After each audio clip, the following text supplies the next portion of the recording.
about all the things that have been going on over the past year, I thought that was a great way to ground us.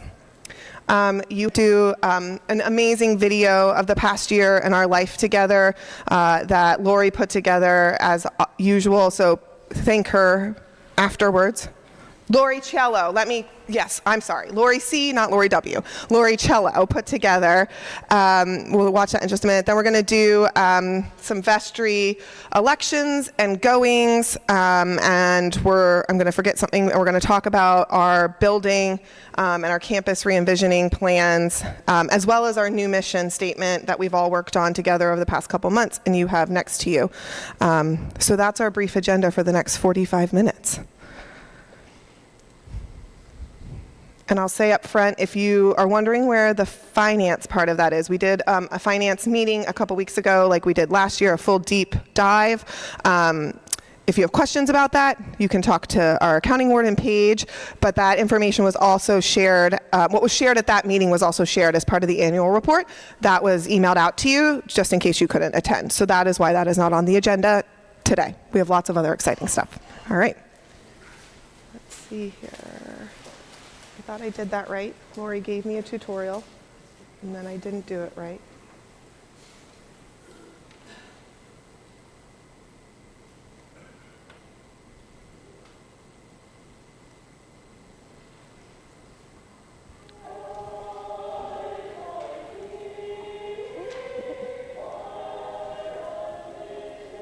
Hold on. She gave me a tutorial, and I didn't figure it out. Ha! There we go. Sorry, Lori Cello. I tried. All right. Not perfect.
Thank you, Lori Cello. Beautiful, beautiful. And what a full year of living out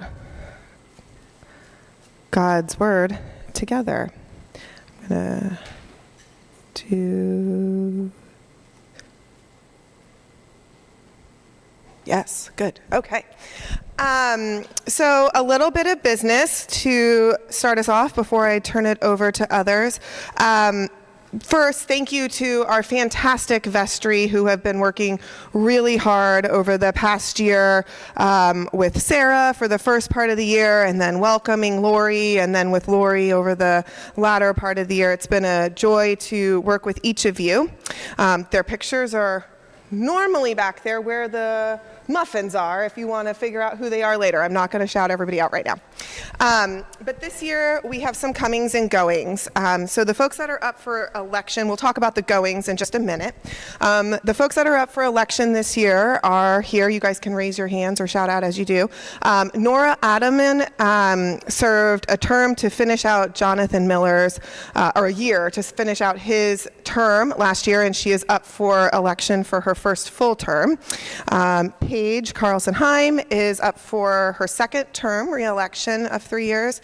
And then we have two new folks that are recommended by the vestry for membership or for inclusion for you all to vote on.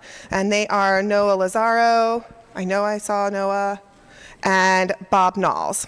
And you saw a little bit about Bob and Noah in the emails that came out from the church and their background and why they think their skills would be particularly useful on vestry at this time. So I hope you all had a chance to review that. So with that, this is a recommendation by the vestry, so I'm going to move for a motion to approve these individuals to serve on the vestry. I will entertain that if somebody will move. Thank you. Christy, second. Thank you. All in favor, please say aye. Aye. Any opposed? Awesome. Thank you to each of you for joining and serving on vestry, especially Bob and Noah, our newest members. And now I'm going to turn it over to Lori. Lori Worm, I should say. Here I am, Lori Worm. I'm very excited to be at the beginning of a new chapter in the life of this congregation. And one of the things that, as I heard about where we are as a community, especially around... Hold it closer. Okay, is this good? I'll try to be as loud as I can if it's not working. So I know that there have been all kinds of plans that have been reevaluated and paused on, reconsidered, reconstructed over the last few years. I don't know how many years, related particularly to revisioning our campus. And as I listened to those plans, it occurred to me that this would be an important time to consider as we make decisions about how we want to move forward with our physical space to really get some clarity about what our shared mission, vision, and values are, because whatever we do with our space and whatever we do programmatically, which will tell us what kind of space we need, all of those things really need to be lined up with why we exist and what we share as values and vision are as a collective. So to that end, the vestry approved these missions, this mission, vision, and values. They were collected and edited, again, by Lori Cello, who is amazing. I don't know where she went. She's doing the online stream. So let me tell you how this mission, vision, and value statement was put together. You already did this work.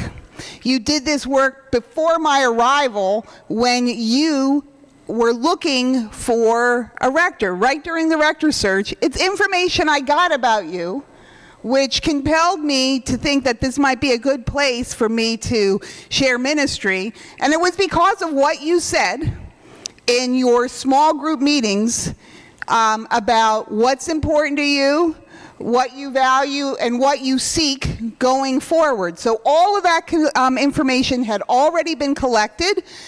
Caroline West put it together in a presentation that you all received even before I arrived.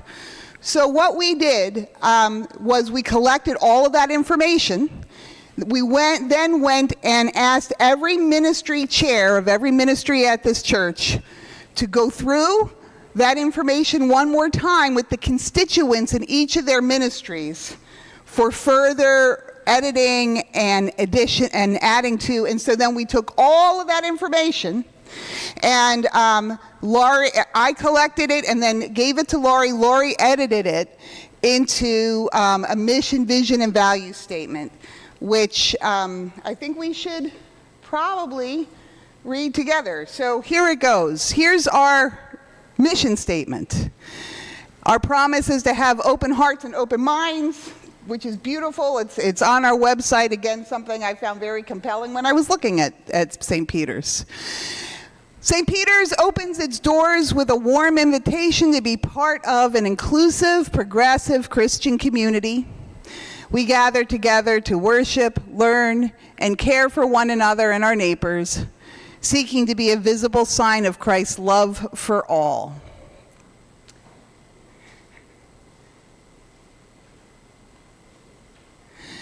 Our vision is that St. Peter's is a diverse, vibrant Episcopal church where every soul is seen, valued, and supported in their journey of faith. We joyfully proclaim the good news of Jesus Christ and courageously listen for God's call to strive for a more just, compassionate, and loving world. Our values are spirituality.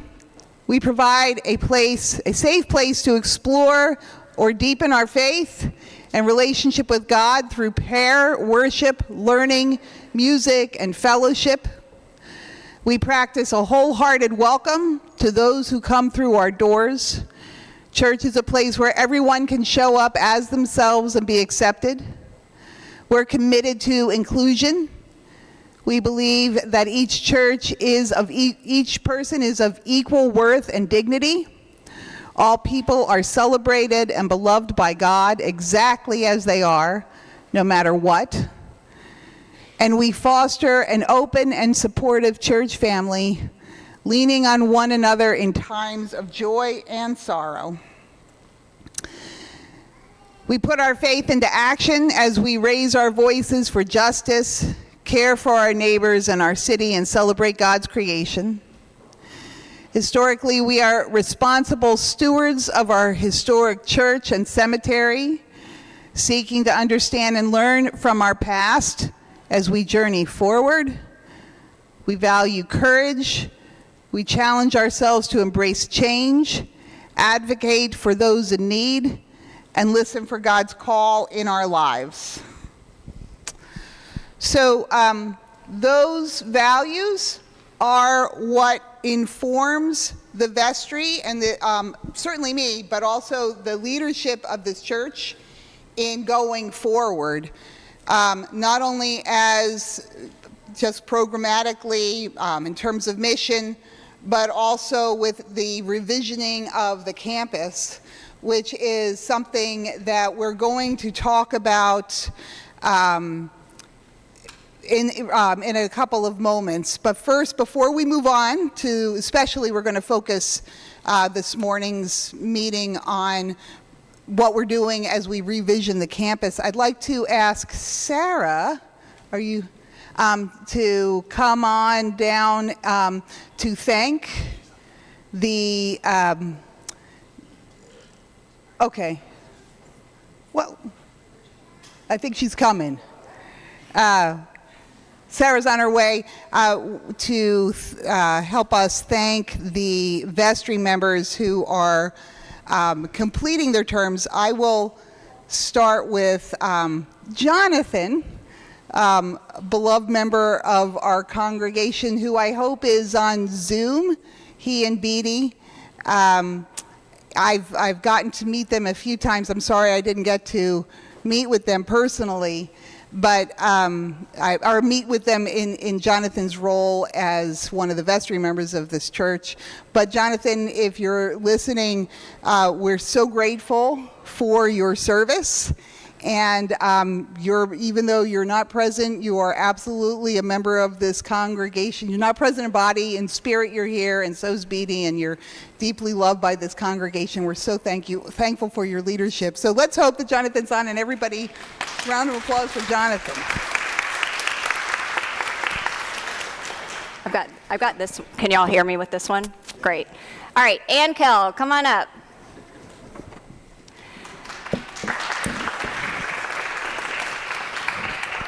So, Ann, thank you so much for your service and ministry on the vestry. If you're around St. Peter's on a Sunday or on a weekday, chances are Ann is here, either helping with choir folders or helping with Sunday school or really helping with anything you need help with, which is such a gift for clergy to have in a congregation.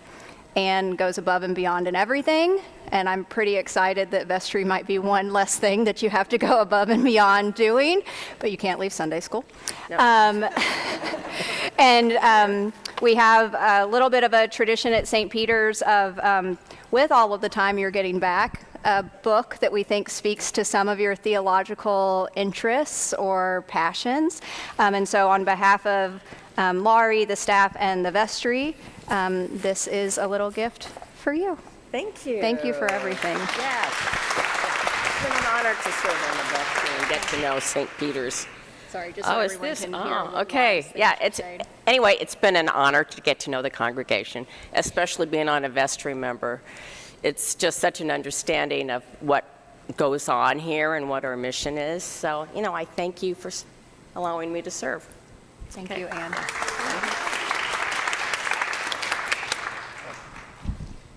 All right, and now I'm going to call Ben up to help me walk through our campus revisioning process as it's been taking shape over the last 6 months.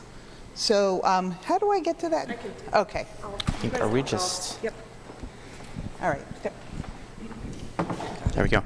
My name is Ben Willis. I'm an architect by day and a member of vestry some weeknights and on Sundays. And here with Lori to talk a little bit about the campus revisioning committee and the process that, as Lori mentioned, has been happening. Really, I mean, if you go back, it's probably 2 decades that this process has been underway. And so in the last 8 months or so, there's been a sort of shift in that process, and we want to bring you all in on that. The other thing, before we launch into this, I'll say we are planning to have an adult forum that is specifically about this project. So I imagine that there will be questions and ideas and comments that come out of this. And so rather than try and jam that into our 15-minute presentation here, know that in the very near future, we will have a dedicated time with more information and a chance to really engage in some of this thought and work. Thank you. Okay, so as I mentioned just a couple of minutes ago when we were talking about mission, vision, and values, there are several considerations that I'm sure you all are aware of that have to be kept in mind as we discern how we imagine we could create better spaces for our ministries on our current campus. Keeping in mind always that the primary purpose of our campus is worship, and one of the ways we worship is through mission and outreach, and the other way is through a shared community life. So all of those things have to be in consideration when we consider what the shape of the space we do these things in should take. Also, we have not only a responsibility to the congregation, but we have a public responsibility as a historic landmark in Philadelphia to preserve this beautiful building and our gorgeous churchyard for future generations and for people who aren't members of the congregation, for anybody visiting Philadelphia, and also for our neighbors. And so keeping those two things in mind, this is our starting point, the mission and also the historic nature of the building. This is the starting point for where we've begun our consideration of how we might revision the campus. I mentioned that when I arrived, put my pencils on the desk, opened my laptop, I started meeting immediately to listen. I knew that this was, shall I say, a charged topic in this congregation, and it was clear to me even before I arrived that it had to be a priority for us to really deeply dive into the issue of space and campus re-envisioning. So conversations with wardens and with the vestry, with the staff. I met with the campus revisioning committee just to understand where we had been in the last few years, where had been, like what the dead ends had been, what the concerns were moving forward, and where the opportunities might be. So that was that's how I began to process where we might be going as a congregation. As I mentioned before, I thought, and I still think, and it seems like it's proven to be of huge value, this was my coming on to the scene as the rector was a really good time to once again go back to understand why we do what we do, reassess what were the shared mission and values and vision of this congregation that would help inform what we want our campus to look like going forward. I told you where that information was already available, fresh off the press from months before I arrived, or even 2 months before I arrived. The information gathered from the listening sessions during the rector's search, having opportunity to have further conversation with ministry leaders about what our mission and vision was and is, and also continue to garner congregational priorities and input by having those ministry leaders meet with their groups to clarify and help edit what has become our mission, vision, and value statement. And then the vestry reviewed the draft of the mission, vision, value statement, made their own edits after having gotten response from the ministry leaders, and you have the finished product before you. And so I think this is very important going forward, that any decision we make about building or renovating our space has to have been informed by our mission, vision, and values moving forward. And so with that information in hand, we started to talk and discern about how we would take that and translate it into sort of physical space. It's great to have these kind of overarching sort of big picture priorities and our mission and our vision and all of this information, but how does that translate into the kind of literal bricks and mortar and the campus that we have at hand? And if you'll remember, at the beginning of 2025, we put on pause kind of the new building plans in the parking lot. And one of the first things that we heard from the congregation was that we really needed to take stock of where we are with our existing buildings. And I think that makes a lot of sense, right? Before you start fixing the car, you want to understand exactly what condition it's in.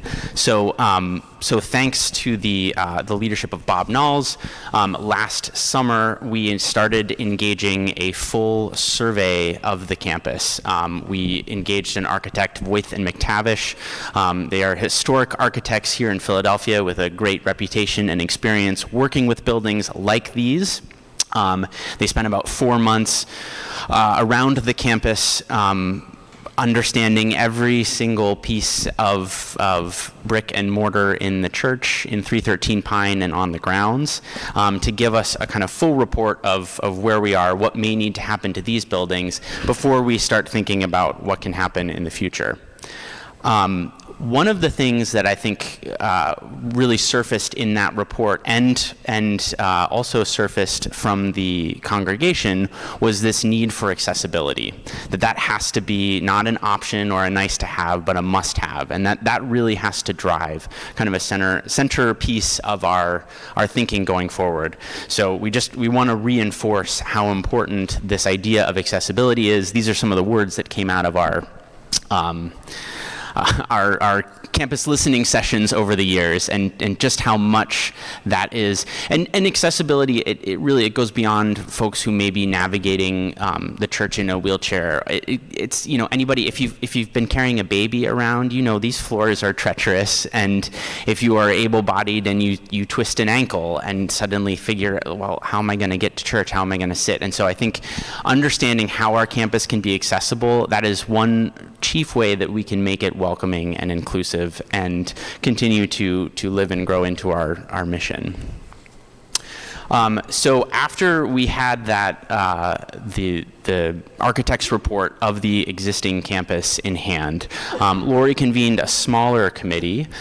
These are a couple of architects in the parish, many of whom have been here for a very long time and have seen through several of the previous kind of maintenance and building projects. So they bring a lot of history with them, along with some fresh eyes here, to talk about how we can realistically move forward both in repair and maintenance, and thinking about the kind of new spaces or the expanded spaces that we need to make all of our current ministries work.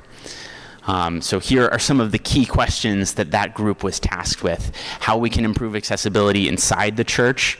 Again, a really important piece of our mission. Can the parish house be made accessible? And if these spaces are able to be made accessible, how many of our ministry needs can be met on campus, and how many would we maybe start to think about meeting off campus? And this is, we're going to take an incremental approach to this. So starting out with what's reasonable to do, what can be done soon, what are the most urgent things that we need to do.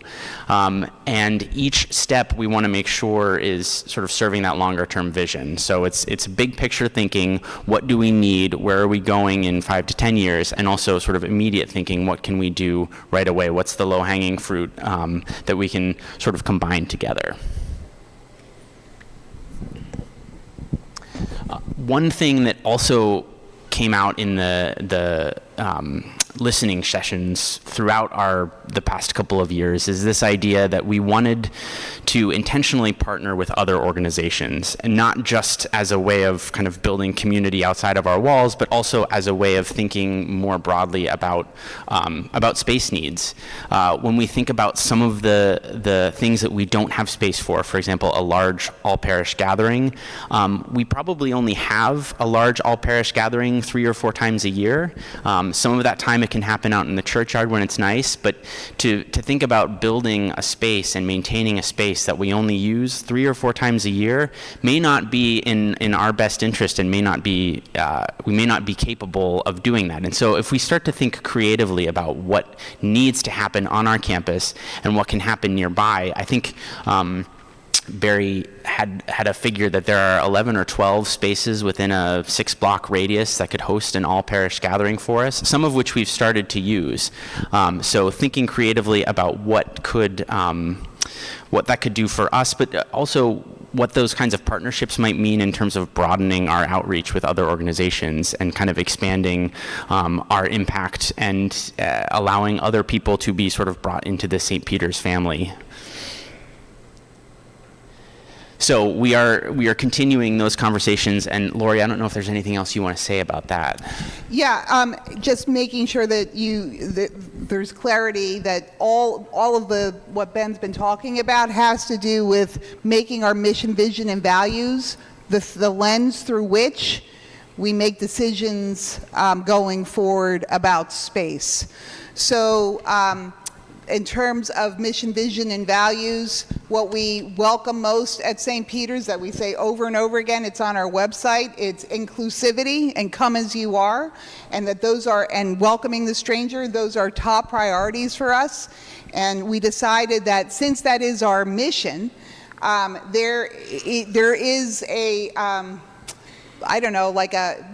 it's hard to say that that is our chief priority when so many people can't get up the stairs to go to coffee hour. It's hard to say that's our chief priority when, if you walk along some of the floors on either side of the church, it's very difficult for many people to maneuver them without falling. It's hard to say that when we don't have an accessible bathroom in this space. And it goes on and on. So by making mission, if our mission is being inclusive and welcoming to everybody, it's very important going forward that our space reflect that as our top priority. So that is why the mission statement is pushing forward how our space has to be addressed. The other way that it's pushing that forward is, as Ben said, one of the top priorities that we had when I saw what we'd all considered about space needs, what we need, we said over and over again, we need a space for large gatherings for this community. When there's a wedding, when there's a party, I couldn't agree with you more. But the other thing that we said in our mission, vision, and values is we are very interested in having collaborations and finding ways for our congregation to do ministry in consistent, collaborative ways off campus. So this was actually something that came up with Ben and the architects. It wasn't me.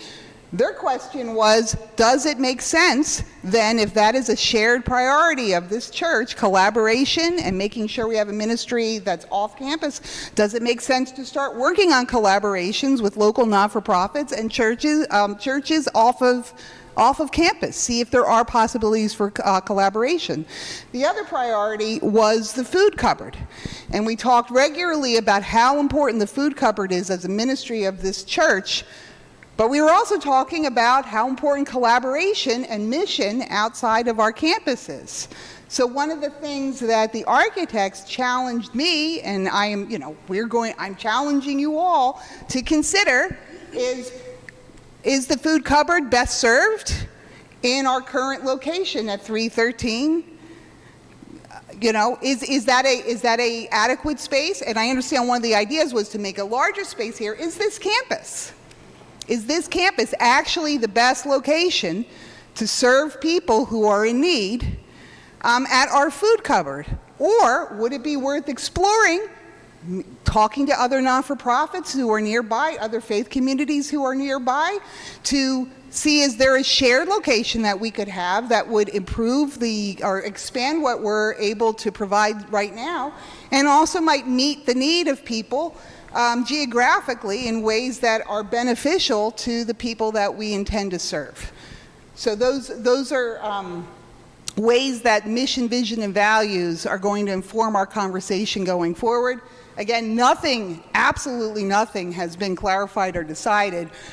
What we're doing is we're exploring what our options are, trying to make sure that what we do, we can back up with those being part of our shared mission, vision, and values. And I just want to say one thing about looking at 313. I understand that 313 has been looked at over and over and over again, and that some of you might feel like, oh, here we go again. I can point to some of you who will feel that way. Let me say this. The question at hand does not have to do with we understand that you cannot fit 100 people in 313 to have a party. That goes without saying. It doesn't go without saying, from what I can tell so far, that 60, maybe even 70% of the programmatic needs this church has possibly could be served over at 313. I have an enormous office. It makes me feel very important. Do I need it? No, I don't. Could we have like a choir space there? Could we have additional children's programming there? Is there a way to fix the first floor that creates more space? Could we have accessible bathrooms? So the question is, and I don't have an answer, how many of the programmatic needs of this church could be served at 313? But before we even consider any of that, we said the primary mission of this church and value is to be inclusive and welcoming. So what's happening right now is the Architects Committee is considering, the first question is, oh, thank you, I'm sorry. I'm just catching up with you. I know. Can we make 313 accessible? The only way that we could possibly make 313 accessible is if we were able to add a ramp, and also, I think, if we were able to add an elevator. And so the first question, before we even figure out what programs could be served in that space, is to find out if we could make the building fully accessible. And if not, 313 is off the table again. We will agree, because it is not accessible. It can't serve our purposes as a church, and it doesn't serve our mission, and it doesn't serve our values. And I think there's an opportunity, again, to be thinking broadly, not only about what the kind of new renovation would enable us to do, sort of combining that with caring for what we already have. And again, we will have a chance to dig into this in more detail in a few weeks, but just a very broad overview of what that assessment found, so you all can sleep a little better at night. They found that for a church and buildings of our age, that we are in very good condition for a historic site. And that is kudos to the communities that have, and the congregation who has been here and stewarded this place so well, particularly in the last couple of decades. And so they feel that that any of the repairs that are listed in the sort of urgent category are not so urgent that we need to close the church tomorrow, and that we won't have some runway to make sure that we're making those repairs in a way that we can afford, in a way that makes sense towards that larger building. But that now is the right time to get started with that. What they found when they looked across the whole campus, again, grounds, 313, and the church, is that over the next 10 years, we would need about $8 million in renovation, repair, and maintenance, which is a big number. It's a very big number. And again, when you think about the resources that we're stewarding here, that I think sort of makes sense. And that's a total project number. That kind of includes everything. That's an estimate too. So as we dig into individual projects within that scope, we'll be able to kind of hone that number in a little bit.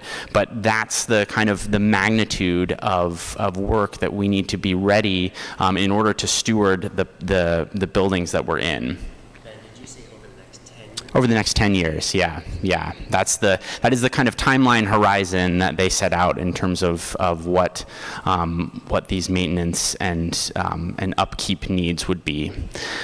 So again, what the Architects Committee, the Campus Re-envisioning Committee, and Lori and staff are now looking into is kind of how do we prioritize those maintenance needs, and how do we combine them with this sort of future-looking renovation to make the campus more accessible. The other question that we imagine will come up is, how do we pay for all of this? Because that's a big number. And so we are also starting to actively look into, as we are sort of looking at how to break that number up, how do we break it up into pieces that we can fundraise? And Preserve St. Peter's, which is the new name for the Historic St. Peter's Church Preservation Corporation, as an independent entity, they can go after grants for historic preservation that we as a religious institution wouldn't otherwise have access to. We as a religious organization do have access to some grants. There's the Partnership for Sacred Places, among others, has significant grant money that can be used towards maintenance and upkeep. And then the diocese also has some new funding opportunities that we are talking to, both for the upkeep and for the renovation. So know that we are committed to doing this in a way that is fiscally responsible, and will include some of our already committed funds, as well as some of these new sources that we're looking into in tandem with the rest of the work. So again, that's where we are today. We look forward to continuing this conversation and continue to have you all be part of that conversation. And we'll aim to have a forum here soon. Anything else from your end, Lori? Yeah, go for it. I'm adding two things that I think are might stem some questions. One, we do have the full assessment. We are prepared to share it with you. We didn't bring it today because this is a short window, but at the forum that Ben was talking about, we'll bring copies of that if you want to see where that very large number came from and the actual breakdown of what needs to be done. It's a lengthy prospectus and a PowerPoint that the Architects Committee will share at that forum. So if you're wondering the details, coming your way. I also just wanted to say a thank you to Caroline West, who's standing in the back. So when Lori was talking about the materials, the profile, the mission, and also in this presentation when Ben and Lori were talking about looking at like the literally 10 years of work, I guess it's 11 now, since 2015, of surveys we've sent out, small group sessions we've had, all the different times the church has asked you your opinion on the different building projects. We pulled all of that, and Caroline, using her professional skills in evaluation and data analysis and the tools she has through her work, put all of that data into that and ran, and I'm not going to describe this correctly, but ran an analysis of it, which is where you got some of the things like the word cloud and the analysis and stuff that was presented to Lori by the Campus Re-envisioning. But so we used all that data, like everything you've said over the past however many years that we've been discussing this, got put in and analyzed for where we're at now. And that's where also the quotes on this presentation came from, was from you, not just from random whatever, but came from all the stuff you said to us over the past 10 years. So that's what I wanted to add. And thank you, Caroline. Okay, so it's time for questions. We have a little time for questions. If you have a question, please raise your hand, and I'll try to get to as many of you as I can, and I will ask that you state your question loudly. I will repeat it to make sure that everybody in the room, you want to run the microphone, we can do that. Yeah, I was saying I can run the microphone. And also, here. so for the benefit of the people online. So over here, yep, the microphone's coming to you. Thanks. Really well done, well thought out. Thank you guys for presenting that. I'm curious how much of the funds were left from the capital campaign when Claire was here. How much is left, and how much will go to this project? I'll take the second part of that question first. Vestry will be talking about that, and I imagine it'll also be on the agenda when we have our adult forum. I don't have the number in my head, so I'll give you an approximate number, and don't shoot me if I get it a little bit wrong. I want to say it's around $3.5 million. Say that number again. $3.5 million approximately.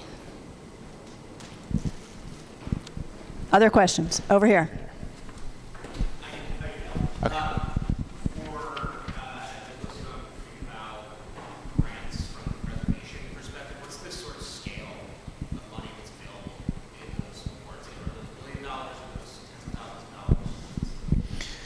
Okay. So the question is, to repeat the question, what is the scale or the art of the possible, if you will, the sources from which we might seek preservation funds? Yeah, that's a great question, and those vary pretty wildly. There are some where you can get a $5,000 to $10,000 grant. Some grants are upwards of several $1 million. So it really depends on the granting institution, the number of competitors that you're up against, and what the project is.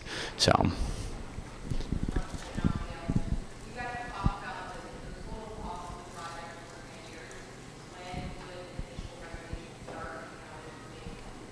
So the question was, just to repeat the question, the understanding is that we were talking about a 10-year horizon for all of this work. When would the initial renovation start? Great question. As the Holy Spirit directs.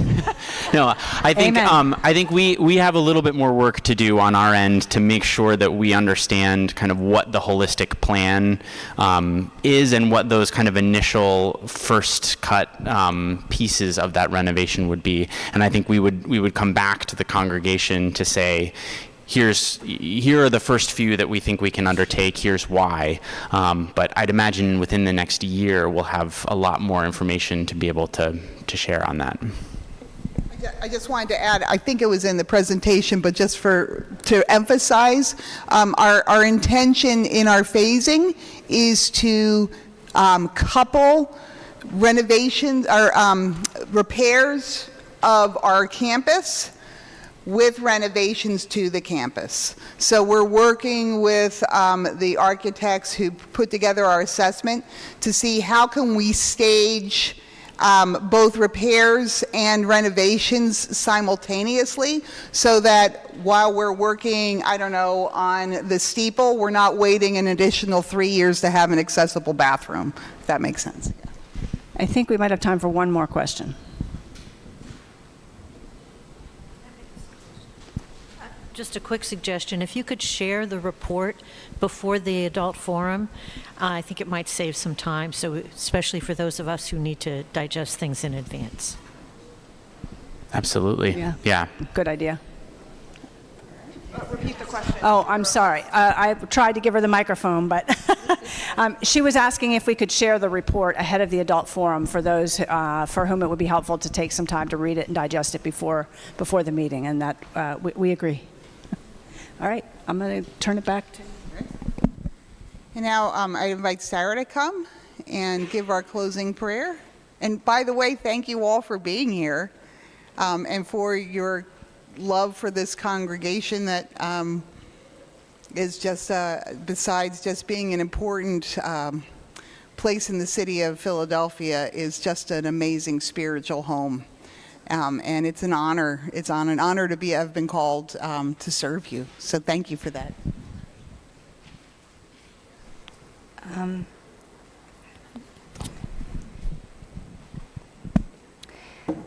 The blessing that I wanted to offer for the end of our annual meeting is within the context of this being our annual meeting. It's within the context of us being a congregation. But I also think it's a blessing as statement and as hope for our larger world too. So receive now this blessing called, "And the table will be wide." And the table will be wide, and the welcome will be wide, and the arms will open wide to gather us in, and our hearts will open wide to receive. And we will come as children who trust there is enough, and we will come unhindered and free, and our aching will be met with bread, and our sorrow will be met with wine, and we will open our hands to the feast without shame, and we will turn toward each other without fear, and we will give up our appetite for despair, and we will taste and know of delight, and we will become bread for a hungering world, and we will become drink for those who thirst, and the blessed will become the blessing, and everywhere will be the feast. Amen.